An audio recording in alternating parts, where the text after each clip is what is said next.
All right. Big Perk is here. NBA champion Kendrick Perkins. Great to have you, Perk. Stephen A., I'm going to start with you, and I want to make sure that I didn't misquote him. He said it's borderline disrespectful. What do these comments say to you? Well, that Joel Embiid is getting tired of all of this noise about what Ben Simmons doesn't want. Mm-hmm. You know, he's like, wait a damn minute. You know, we showed up. You didn't show up. And, you know, the thing that everybody has to understand that players are feeling about Ben Simmons right now. And I'm not saying they're casting any aspersions on him outside of Joel Embiid or whatever because they want him back. But the flip side to it is that there are people that are sitting back and going like this, the nerve of you. You don't show up. You don't work on your jump shot. You don't work on your free throws, and you the victim. That's not how sports works. You're a victim when you do the job and you're not appreciated for the job that you do. Not when you're greatly appreciated and people give you a pass on a lot of things, but somehow, some way you don't produce and it's other people's fault. Mm-hmm. That's what no one's hearing from Ben Simmons. You shot 33, 34% from the free throw line. Shaquille O'Neal shot free throws better than you. Wilt Chamberlain shot free throws better than you. Dennis Rodman shot free throws better than you. I mean, this is some all-time epic futility. So Joel Embiid is like, what the hell going on here?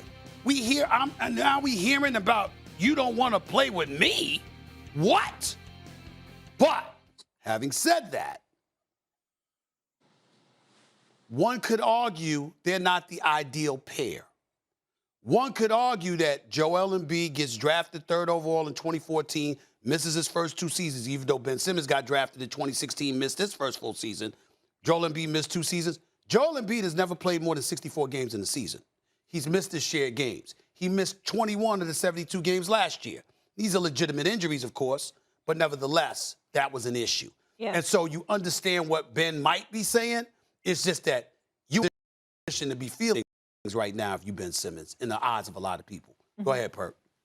Well, I mean, it's several things that I took from what Joel Embiid said. One is that he's ready to sign them papers in his Usher voice, because that marriage is over. After that interview, is no, fixing that, okay? That's the first thing. Second of all, right, he didn't tell a lie. He didn't tell one lie. And when you look at what he said, when you talk about them losing Jimmy Butler to keep Ben Simmons, he didn't lie about that. Everything that the Philadelphia 76ers did, the moves that they did, getting Seth Curry, getting Danny Green, more shooting, more spacing, it wasn't because of Joel Embiid. It was to accommodate Ben Simmons. Joel Embiid could play with anybody. Ben Simmons can't. Okay, third of all, this is what we're not realizing in that message. You know, I'm appreciating Joel Embiid for his leadership because the season is about 2.5 to 3 weeks away. Now he's knowing that Ben Simmons is not coming, but he knows that, hey, I got to worry about the guys in this locker room.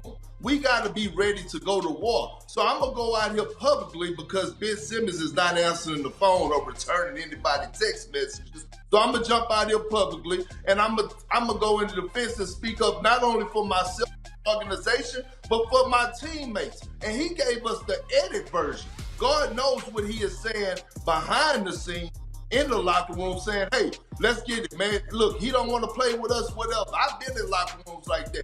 And I'm going to say this.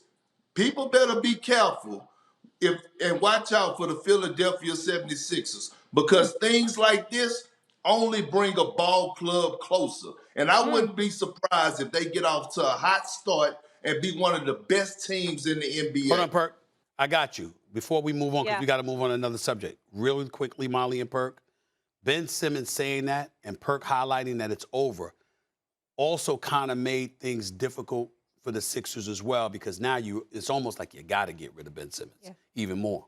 Yeah, absolutely. And other teams know that. And remember, so they might try to undercut value. Big Perk's right 70% of the time, all the time. You know those statistics. The NBA, I love you, Perk, has reached the 95% vaccination threshold of its players, reflecting a steady rise. That's great since the opening of training camps this week. League sources told ESPN on Thursday a player still believed not to be vaccinated is Kyrie Irving.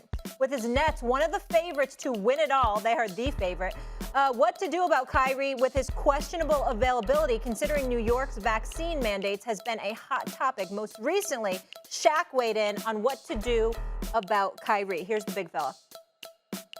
I would go upstairs and say, get him up out of here. Get him up out of here. We go in with a 2-punch and a great shooter and some rebounders like we got. Get his ass up out of here. Because now every day I'm going to have to answer questions about him and what he's doing there. Get his ass up out of here. Whoever owns the Brooklyn Nets, get him up out of here.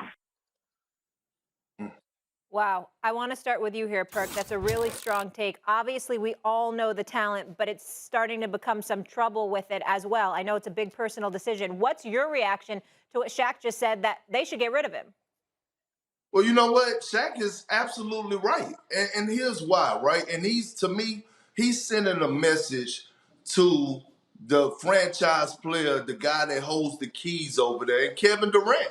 And we all know that, yes, Sean Marks is the general manager and he makes the trades and come up with it running the front office. But guess what? Everything is ran by Kevin Durant. And so Shaq is saying, I was a franchise guy. I was that dude. And look, if you're trying to win a championship, you need everybody to be 100% in. Now I know it's a touchy subject when it comes down to being vaccinated and things to that nature. I'm not here to dive into that. But he's telling Kevin Durant, hey man, listen, you have a chance to do something. You have James Harden.